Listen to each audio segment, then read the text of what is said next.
ஒருத்தவங்களுடைய ஜாதகத்துல புதன் வந்து உச்சமா இருக்கு, நீச்சமா இருக்கு அப்படின்னா என்ன பலன்கள் கிடைக்கும் சார்? புதன் அப்படிங்கிறது தாய் மாமா கிரகம். தாய் மாமா அப்படிங்கிறது யாரு அப்படின்னு சொல்லி பார்த்தீங்கன்னா, தாய் மாமா வந்து ஒரு அப்பா அம்மா கூட வாங்கி தர மாட்டாங்க பொருட்களை. உனக்கு பிடிச்ச பொருள் இதான் அதான்னு சொல்லி வாங்கி தர மாட்டாங்க. ஆனால் தாய் மாமா வந்து எது கேட்டால் வாங்கி தருவார். ஸோ அந்த மாதிரி புதன் வந்து ஒருத்தர் ஜாதகம் நல்லா இருக்கு அப்படின்னாக்க அவங்க சொந்த புத்திசாலித்தனத்தால், அவங்களோட அறிவால் சுயமாக நின்று ஜெயிக்கக்கூடிய எல்லாருக்குமே புதன் ரொம்ப நல்லா இருப்பார்.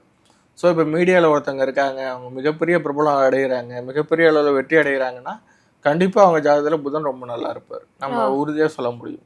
அதே மாதிரி கலைத்துறை, சினிமா, டைரக்ஷனு, நடிப்பு எல்லாத்துலேயுமே புதன் வந்துடுவார்.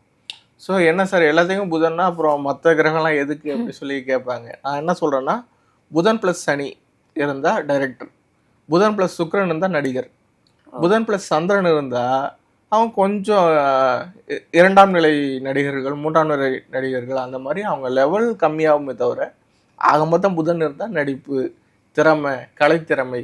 ஏன்னா சினிமாங்கிறது நம்ம பார்க்குற வெறும் நடிகர் நடிகை மட்டும் கிடையாது, பின்னாடி பேக்ரவுண்டு வேலை செய்கிற கேமராமேன் வரைக்கும் வரும்.